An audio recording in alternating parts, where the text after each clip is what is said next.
que tu ministrasse a respeito da vida de Davi. Então, por esse motivo, é que nós vamos estar conversando um pouquinho sobre o processo de formação de Davi e a sequência dos eventos pelos quais ele foi submetido desde o seu nascimento e origem até o start do crescimento espiritual e, consequentemente, natural. Então, nós vamos estar conversando aqui sobre as etapas, os trechos da vida de Davi e o que Davi pode nos ensinar nessa manhã, dentro desse tema, identidade e propósito. Como eu falei, a primeira coisa que eu vou estar falando com os irmãos é sobre a questão do nascimento e origem. E a gente precisa, então, se lembrar e considerar o ambiente em que Davi nasceu. Nascimento fala de casa. Nascimento fala daquele lugar onde a gente passa a existir. Aquele lugar onde a gente vem a ser. Então nós vamos estar falando um pouquinho sobre a casa de Davi, porque nascimento tem relação com casa. Davi, ele era bisneto de Ruth e de Boaz. O bisavô de Davi, ele era um homem muito rico e um homem que tinha muita influência na sociedade em que ele vivia. Então, ele era bisavô de uma linhagem, ele era bisneto de uma linhagem rica. Davi, ele era neto de Obed. Obed era de uma linhagem de grande autoridade. Então, a gente vai vendo aí que Davi, ele nasce em uma casa onde o histórico dele vem de riqueza e de autoridade. Davi era filho de Jessé. E Jessé havia herdado muita riqueza da sua família. Davi não era um menino pobre. Davi era o caçula. De todos os seus irmãos, ele era o menorzinho, o último que nasceu. Era o bebê da casa, por isso ele era tão invejado pelos seus irmãos, de certa forma. Os irmãos de Davi então cresce nesse ambiente de riqueza, e ele cresce vendo os seus irmãos serem treinados para a guerra, porque isso gerava um prestígio na família. Então Davi, ele cresce nesse ambiente, onde ele vê os seus irmãos sendo treinados para a guerra, ele vê o seu pai tendo grandes propriedades. Davi cresce no meio de armamentos, ele cresce em meio a roupas, a vestimentas de guerra. Esse era o cenário, essa era a casa de Davi, esse era o ambiente aonde ele nasceu. E um ambiente também de autoridade. Autoridades circulavam pela casa de Davi. A família de Davi andava em meio às autoridades, como a gente vai ver já já. Mas, meus irmãos, uma coisa a gente precisa lembrar: tudo começa na nossa mente. Absolutamente tudo o que Deus precisa fazer começa na nossa mente. E depois passa às nossas atitudes, aos nossos hábitos. Na casa de Davi, a sua mente foi preparada e desafiada. Por quê? Porque Davi via os seus irmãos sendo treinados para a guerra, e ele não. Ele era menor, ele não tinha idade para isso, ele não tinha porte físico para isso. Ele via o pai motivando os seus irmãos, enviando os seus irmãos para as arenas, para os locais apropriados para treinar, e Davi não ia, Davi ficava em casa. Mas a mente dele foi sendo aguçada para viver aquilo que os irmãos estavam vivendo, para alcançar aquilo que os outros da sua casa estavam alcançando. Então a mente de Davi, ela começa a ser preparada e desafiada quando ele estava dentro de casa. Veja bem, é na nossa casa, seja ela biológica, seja ela familiar, ou seja, na nossa casa igreja, que os primeiros desafios de Deus para nós são lançados na nossa mente. A gente vai vendo o irmão do lado crescendo em Deus, na sua vida de oração, e a gente começa a ter vontade de orar. A gente vê o irmão do lado lendo a palavra e mudando totalmente a sua linguagem, conversas comuns agora viram conversas do céu. Antes a gente sentava para falar de futebol, de roupa, de calçado, de marcas, de redes sociais, e agora aquele irmão que antes conversava sobre esses assuntos, ele só quer falar de Jesus. A gente chama ele para comer um churrasquinho com nós, para ir no shopping, tomar um café. A gente senta achando que ele vai falar de qualquer coisa, ele senta e já quer orar pelo café, porque ele quer terminar a conversa falando de Jesus. Quando a gente começa a andar com essas pessoas, a gente começa a ser aguçado a ler mais a palavra. Primeiro pela vergonha, né? De ver que o irmão está cheio da presença, está com conhecimento em nível altíssimo e não está sabendo nada da Bíblia. Então a gente vai sendo motivado pelo nosso ambiente, principalmente o ambiente da nossa casa. O lugar aonde nós nascemos significa muito para nós, para o restante de toda a nossa vida. E com Davi não foi diferente. Então esse foi o ambiente aonde Davi nasceu.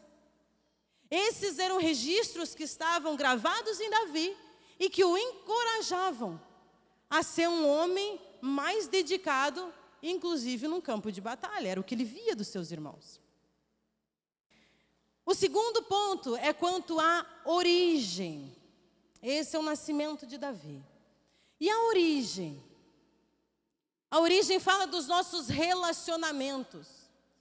Porque a gente passa a se relacionar de fato com as pessoas quando nós temos a consciência de que nós temos pessoas para nos relacionar. Um bebê, ele não se relaciona, a mãe relaciona ele com os outros. A mãe leva ele ao colo dos outros. O bebê, ele não tem a sua vontade própria de querer estar com alguém. A mãe faz isso. Mas depois de uma determinada idade, a criança ela já tem os seus desejos. Ela sabe com quem ela quer brincar e com quem ela não quer. Com quem ela quer sair e com quem ela não quer. As casas que ela gosta de frequentar é a casa que ela não quer saber.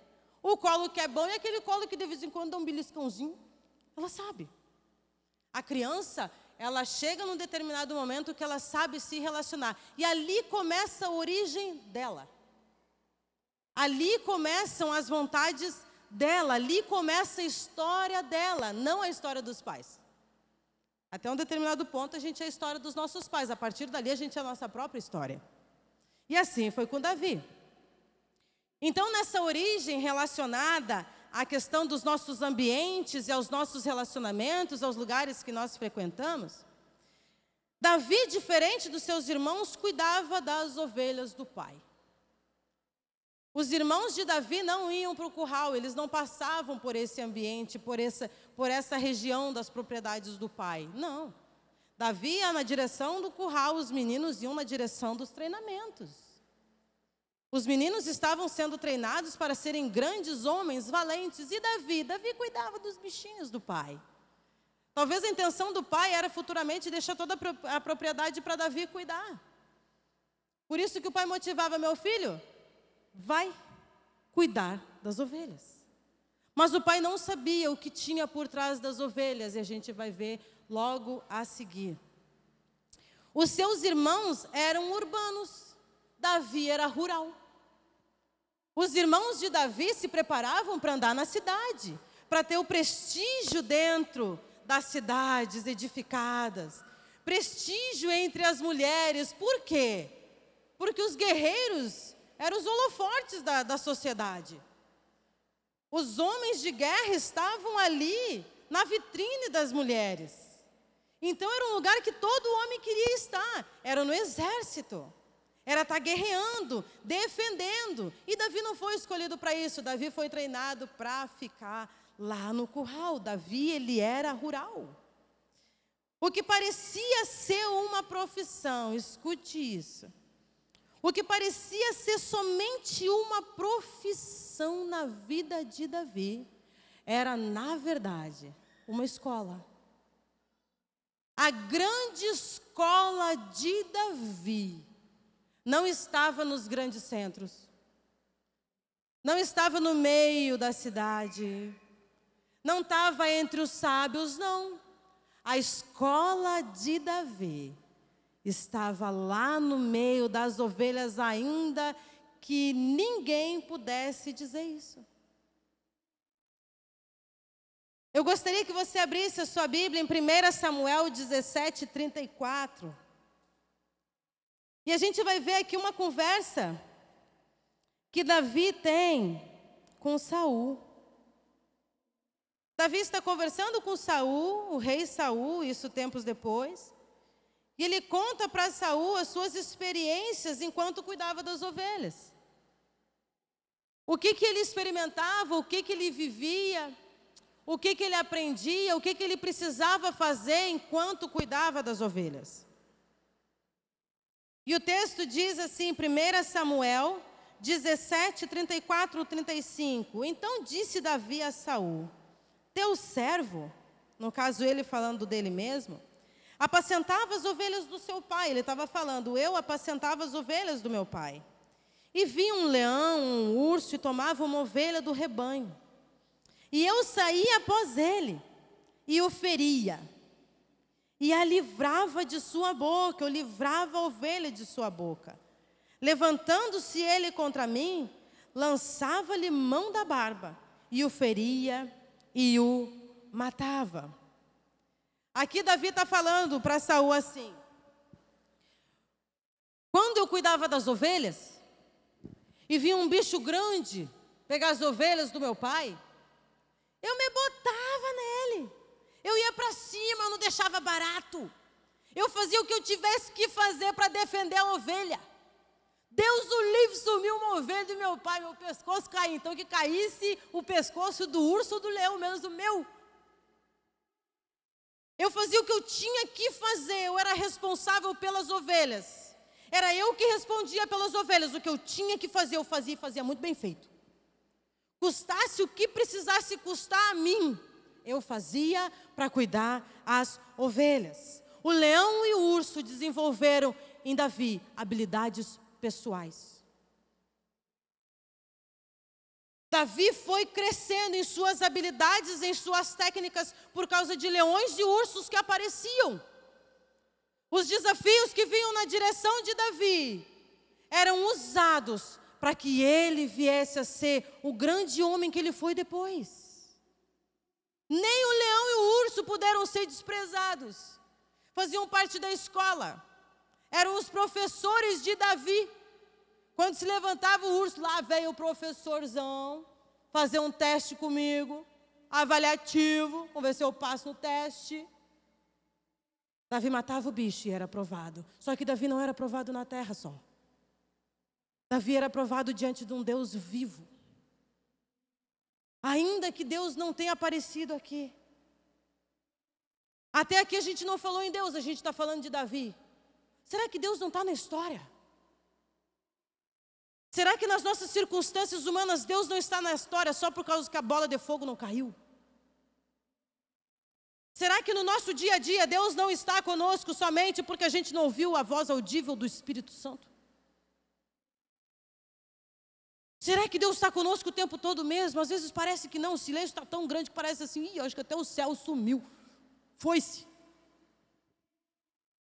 Deus, Jesus e Espírito Santo estão aí, nem o eco. Anjos, tchau, ninguém aparece. Davi experimentou isso sem saber que estava experimentando isso.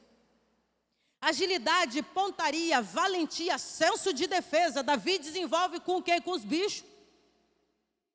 Não tinha um fio de Deus ali para dizer para Davi, estou contigo. Vamos junto. Eu pego o leão do lado, tu pega do outro. Davi não disse isso. Ele disse, eu ia, eu o matava. Às vezes, queridos, o Senhor nos deixa só. Nem toda a solidão, ela é de Satanás. A solidão é de Satanás quando a solidão é dentro. Mas quando a gente está sozinho nos ambientes, às vezes é o Senhor dizendo assim, eu estou contigo, tá? Eu sou o suficiente para ti, meu filho. Deixa o leão vir. Sou eu que estou deixando o leão vir, meu filho. Tu não está se dando conta, não? Eu preciso, meu filho, que tu olhe um pouquinho para mim para perceber que o leãozinho está vindo, mas sou eu que estou no controle do leão. Eu tenho contigo propósito. Então o leão não vai te matar. Mas às vezes nos falta confiança. Davi tinha pelo menos um mínimo de confiança no Deus que ele servia. O aprisco, meus irmãos, era na verdade a arena do treinamento de Davi. Aí eu te pergunto, qual é a tua arena hoje? Qual é o teu leão hoje? Talvez o teu leãozão é familiar, está dentro da tua casa, ruge que é uma beleza dentro da tua casa. Talvez o teu leão é ministerial, talvez o teu urso é na tua profissão. Mas com certeza em alguma arena tu está. Em algum campo de treinamento tu está. Talvez tu não enxerga professores, tu não enxerga instrutores. Ninguém vem te alcançar roupas bonitas para te batalhar como faziam com os irmãos de Davi. Tu olha para o lado, tu não enxerga ninguém, está só tu ali. Mas tu precisa identificar a tua arena. Porque se tu não identifica, o inimigo identifica por ti. E ele te escraviza ali. A gente precisa saber aonde nós estamos andando com Deus. Porque quando o leão se levantar, a gente vai saber, estou tranquilo, é Deus. Mas quando a gente não sabe disso, o inimigo sabe, ele vem na nossa direção, ele nos escraviza com violência, até porque ele não tem pena nenhuma de nós. Ele pega, leva com os que são de fora, depois do momento que eu digo, aceito Jesus Cristo como meu único e suficiente Salvador até o final da minha vida e quero morar na eternidade com Ele, pronto. A batalha começa ali. Tu sabe que começou? Pode estar me olhando aí meio que rindo, tem uns rindo para mim aí. Tu sabe que a guerra começou para ti naquele dia. Senhor, eu te aceito. Pronto. Por quê? Porque filho de Deus, ele é treinado o tempo todo, constantemente. E a gente vai ver já já por quê. E o crescimento espiritual de Davi. A gente já viu aqui que a casa de Davi, o nascimento de Davi, aonde que foi? A gente já viu aqui a origem de Davi, a forma com que ele foi sendo treinado, aonde que a origem interior, o preparo de Davi começou, a gente percebeu aqui agora. Mas o crescimento espiritual de Davi começa quando? Quando Samuel vem oferecer um sacrifício em Belém. E ele avisa Jessé, pai de Davi. O Jessé é o seguinte, estou indo aí para oferecer um sacrifício. Na verdade, ele não disse que estaria indo, ele avisou quando chegou lá. Cheguei, Jessé. Vim oferecer um sacrifício, vem tu e a gurizada, pega a tua turma, vem. Jessé pega a rapaziada, vai. Mas antes disso, quando Samuel chega na casa de Jessé, ele olha o menino, avalia o menino cumprimenta ele. E ele já havia dito que, já era sabido que ele iria ungir um dos meninos, filhos de Jessé. Ele chega, olha para o primeiro rapaz, deu ruim, não é tu não. Não foi testificado no seu coração que era para ungir aquele ali. Foi passando um a um, todos os filhos de Jessé passaram por Samuel. Nenhum filho foi testificado no coração de Samuel que era para ter sido ungido. Jessé leva todos os filhos, toda a galera, mas não levou o Davi. O Davi ficou lá no meio dos bichos, com os leões, com os ursos. Coitado do Davi, matando bicho de tudo que era jeito, sangueira para cá e para lá. E os filhos tudo indo em procissão. Vamos encontrar Samuel, porque um de nós vai receber uma unção poderosa. Vamos para o dia do sacrifício. Davi não vem. Todos se apresentam ao profeta. Samuel pede pelo filho que faltava. Avalia todos os meninos, nenhum desce ao coração. Ele diz assim, ei, Jessé, me diz uma coisa, rapaz. Tu, teus meninos estão aqui? Não, todos não. Falta um, mas o que falta está lá no meio dos bichos, lá, está no meio dos matos, está no meio do barro. Tá? Aquele lá tu não vai ter interesse nenhum nele. Manda vir. É esse que eu quero. Esse rapazinho, eu preciso dele aqui. Até aqui, meus irmãos, aparentemente Deus nem estava na história. A gente não viu Deus gloriosamente na casa de Davi, no nascimento de Davi. A gente não viu Deus poderosamente no curral com Davi. Mas quando Samuel chega, vem a boa notícia, alguém lembrou do guri lá, estava lá jogado lá no campo. Manda vir. Chegou a presença de Deus para Davi. Até ali parecia que o Senhor nem estava na história, parecia que Davi nunca ia estar escrito na nossa Biblinha de capa preta que nós temos aqui.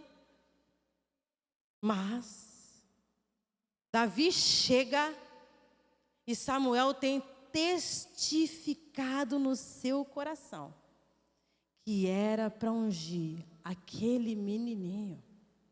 Abre a tua Bíblia aí em 1 Samuel 16, 11. 1 Samuel 16, 11. De 11 a 13. Que fala exatamente esse episódio aí. Quando Samuel indaga Jessé sobre os filhos, se estavam todos ali. Disse Samuel, 1 Samuel 16, 11, diz assim: disse mais Samuel a Jessé: acabaram-se os jovens? E disse Jessé: ainda falta um menino, o menor, e eis que apacenta as ovelhas. Disse, pois, Samuel a Jessé: envia, ou seja, enviam lá, e manda-o chamar, porquanto não nos assentaremos em roda da mesa até que ele venha aqui. Então mandou em busca dele, e o trouxe. E era ruivo e formoso de semblante, de boa presença. E disse o Senhor: levanta-te e unge-o, porque este mesmo é. Chega o menino. Aí vem lá o Senhor no ouvido de Samuel e diz: é esse aí. É esse que eu quero. Não são os guerreiros. É o pastorzinho. Vai ungir. Pega o óleo e manda ver. Que eu tenho propósito com esse menino. Nesse momento, Davi sai do anonimato e passa a causar estragos espirituais por onde ele passava. A unção que veio sobre Davi era uma unção poderosa. Davi vem pronto do curral para ser ungido. Davi ficou isolado dos de sua casa porque estava sendo preparado para ser ungido. Quando vão lá chamar Davi, Davi não diz assim: não vou não.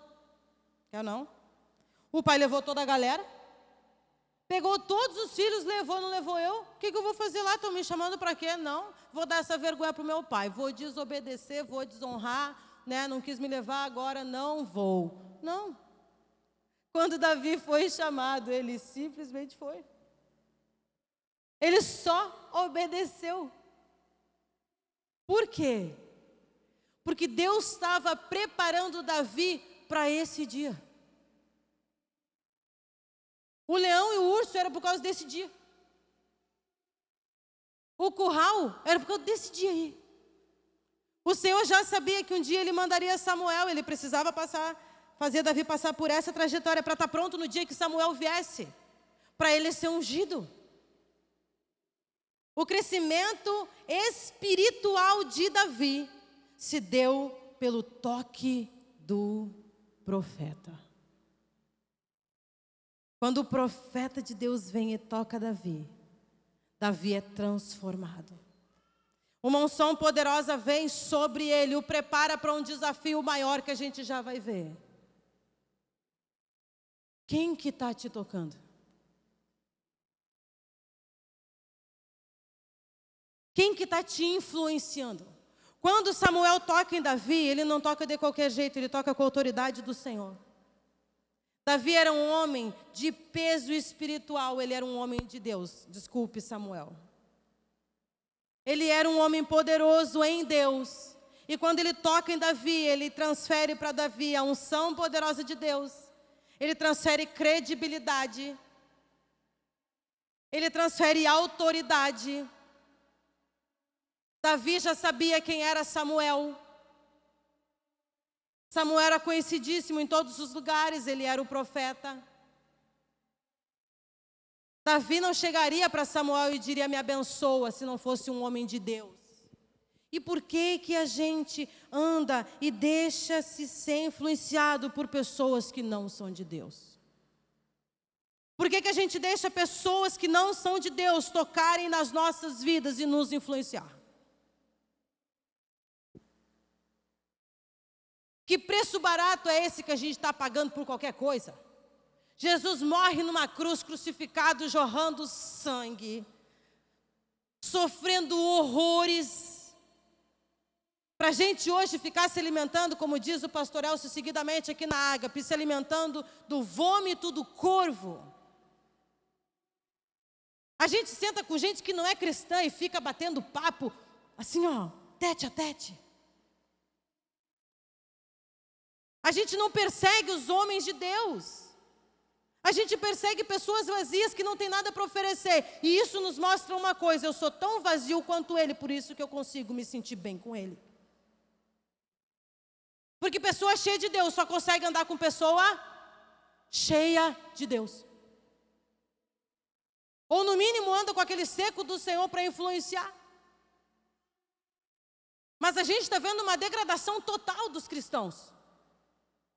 Nunca se viu tanto cristão com a mente vazia de Cristo, influenciado pelos outros. As pessoas estão nos tocando, as pessoas estão nos roubando, as pessoas estão corrompendo os nossos bons costumes, corrompendo o nosso cristianismo, dando tapas na nossa cara, e a gente continua sentado na rodinha dos escarnecedores, porque a gente precisa amar. Porque a gente precisa saber andar com todas as pessoas. Mas a gente esquece que um dia Jesus virou as mesas lá no templo. A gente esquece que Jesus foi muito pesado com o fariseu. E a gente não é. Jesus não sentaria com muitos dos que nós sentamos. E se nós fôssemos Jesus, a gente ia sentar com o fariseu, e aí tudo bem, vamos tomar um chimarrão, quem sabe, nós somos gaúchos mesmo. Vamos conversar, vamos ver que experiência, fariseu, tu tem para me passar. Que experiência, meu irmão? A gente tem que saber quem nos influencia, a gente tem que saber quem toca na nossa cabeça. E esse toque na nossa cabeça não é um toque físico, é um toque de influências. É um toque de transferências, de experiências de vida. Davi só se deixou tocar, só deixou Samuel tocar, porque ele sabia que era Samuel. Ele veio prontinho do curral, porque ele sabia. Quem chamou? Samuel. Tá, estou sabendo. Estou indo lá. Não teve uma resistência. Às vezes a gente tem resistência para andar com quem é de Deus, sabe por quê? Porque quem é de Deus nos confronta. Quem é de Deus chega na nossa cara e diz: isso está em pecado. Essa roupa não serve, esse comportamento não é bom, essa brutalidade não vem de Deus.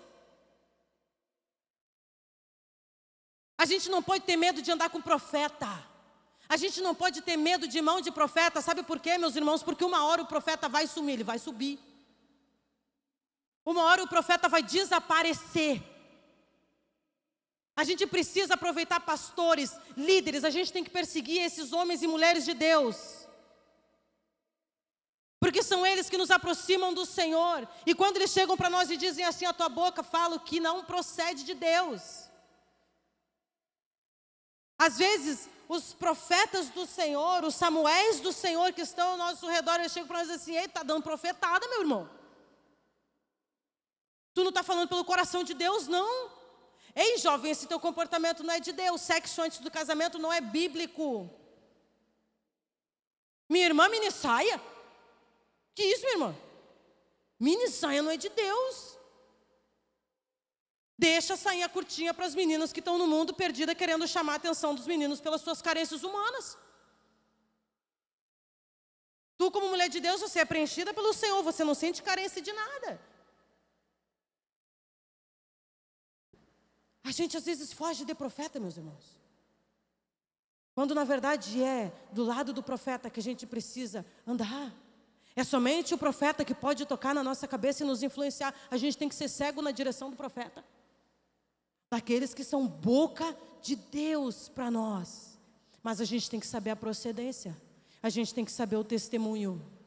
A gente tem que saber de onde vem, o que pensa, o que posta, o que compartilha, que músicas ouve, o que curte.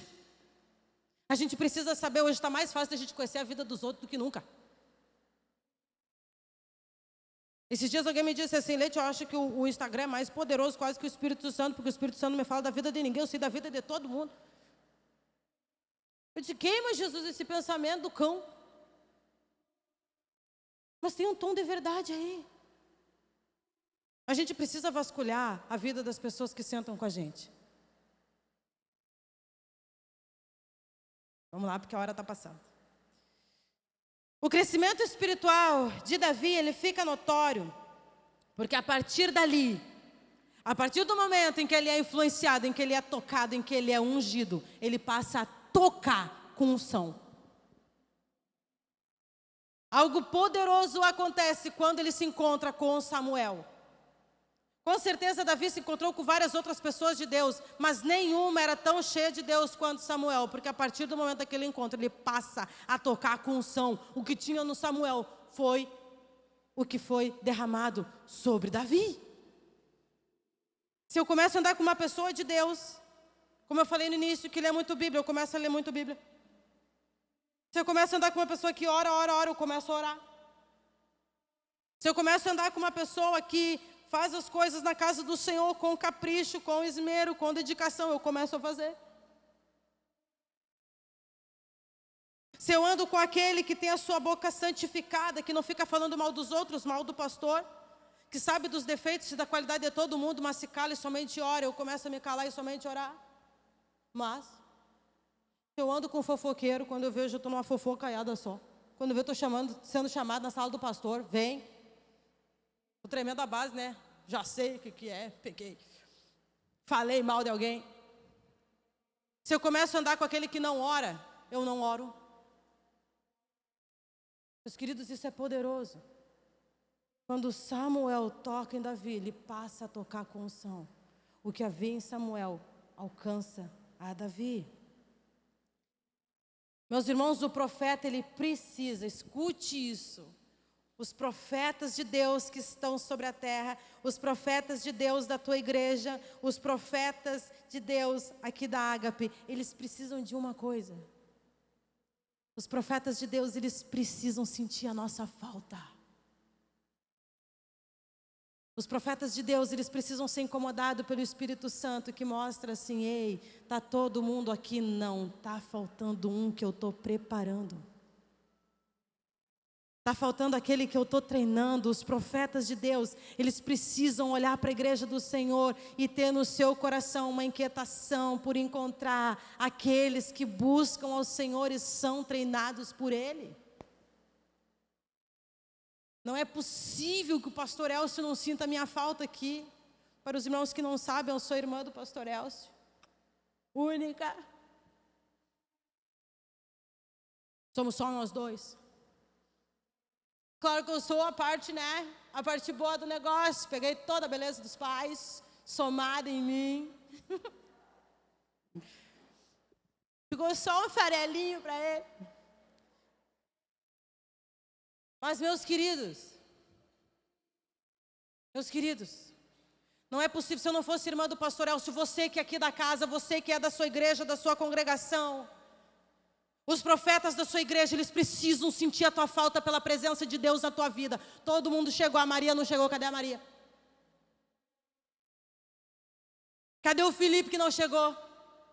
Parei, não vou começar não, parei, está faltando. Felipe não faltou, mas não pelo Felipe, pela presença de Deus na vida do Felipe. Se o Felipe não está, o ambiente não é o mesmo. Se a Joana não está, a presença de Deus, ela não é a mesma no ambiente, porque ela impacta onde ela chega. Nós precisamos fazer falta para o profeta. Davi fez falta. Alguém precisa nos ungir, escute isso, alguém precisa nos ungir. A gente não vai conseguir viver o propósito de Deus sem que alguém nos enxergue. Quando Jesus ele vai ao Pai, ele deixa um grupo que ele viu, que ele selecionou, que ele ungiu, que ele separou. Depois os 12 discípulos prolongaram o ministério de Jesus Cristo, alcançaram outras pessoas. E esses alcançaram outros que nos alcançaram. Mas ser alcançado pelo Evangelho é uma coisa, ser ungido pelo Senhor é outra coisa. A gente pode ser alcançado pelo Evangelho até mesmo por uma postagem que a gente recebe no nosso WhatsApp.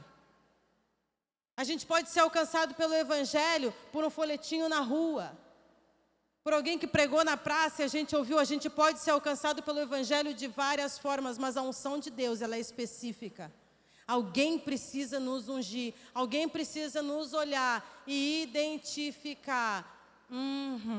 Esse daqui e essa daqui estão sendo treinados no aprisco. Eu estou vendo de onde está vindo esse aqui.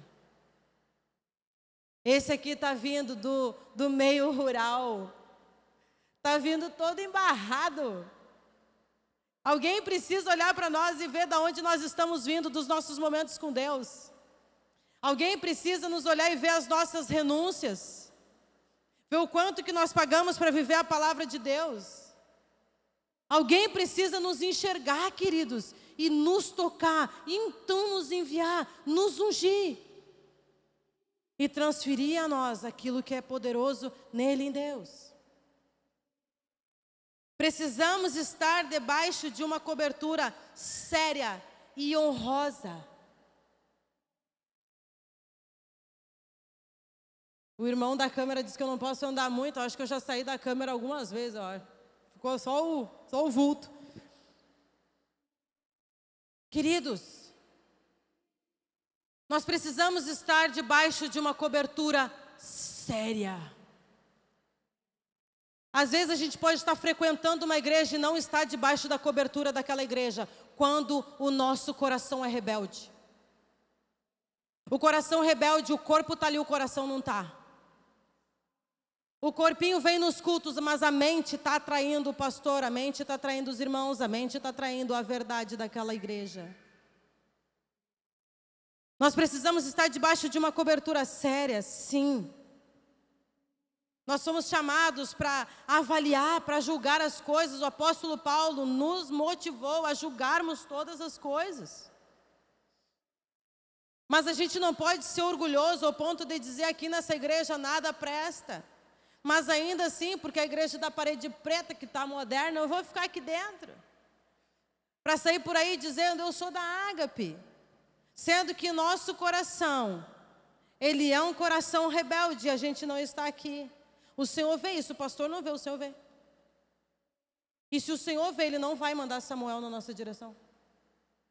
A gente pode orar, jejuar e pedir, Senhor, envia Samuel para me ungir, envia Samuel para me ver e me enviar, envia Samuel para transferir unção para mim, não vai vir, querido. Se o nosso coração for rebelde, o Samuel não vai se lembrar de nós. E a gente não vai sair do curral, não vai sair. Não dá para se iludir. Davi teve humildade para se submeter quando foi chamado, ainda que tardiamente. Ele veio. Davi podia ter ficado lá, mas ele veio, porque ele sabia quem que estava chamando ele. É Samuel. É o homem de Deus. Não é o meu pai que está me chamando. Não são os meus irmãos que estão me chamando. É o profeta de Deus. E se ele está me chamando, é porque talvez chegou a minha hora de ser abençoado por Deus. E assim foi. Davi era anônimo. Todos os filhos vieram, Davi não veio. Que isso, meus irmãos? Que trauma. Se fosse conosco, talvez, que trauma. Que rejeição foi essa? Chama o conselho tutelar e diz para dar um jeito, se velho. O que o Gessé está pensando? Deixou a menina para trás, abandonou o guri lá no meio dos bichos? Às vezes nem o conselho tutelar vem para nós, meus irmãos. Mas a gente tem que saber o lugar que a gente está em Deus. A gente tem que saber para que o Senhor está nos treinando. E qual foi o fruto espiritual dessa unção? Samuel unge o menino, e qual é o fruto espiritual dessa unção? Davi depois que ele foi ungido, ele foi autorizado por seu pai a ir trabalhar no palácio e ser um arpista.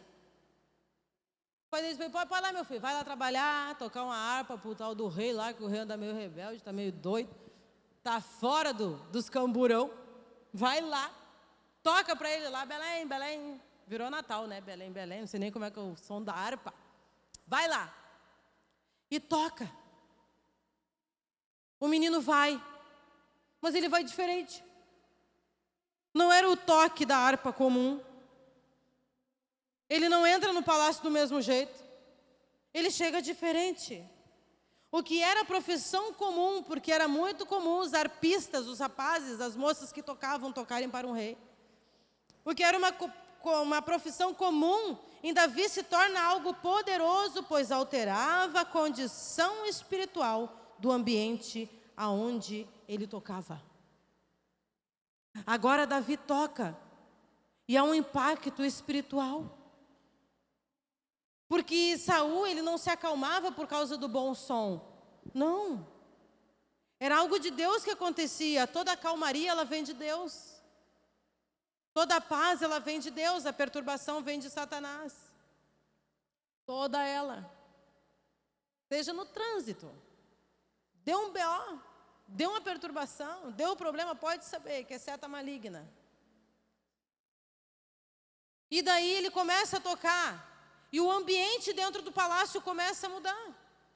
E é claro que isso não alcançou somente o rei Saul. Não foi somente o coração daquele homem que ficou calmo. Não. Mais coisas aconteciam. Outras pessoas sentiam a calmaria do rei e o palácio todo se acalmava. Imagina a turbulência, o rei a milhão. O quarto perturbando todo mundo. O palácio inteiro na correria. O rei não está bem, meu Deus do céu. Segura o homem. Aí lá vem Davi com a harpinha. Bem simplesinho, com licença, estou passando. Só que Davi, ele entrava com a harpa, entrava com o poder de Deus, ele entrava com a unção que ele recebeu. Por isso que a perturbação, ela se dissipava. Davi acalmava a perturbação do rei do reino. E isso é profético.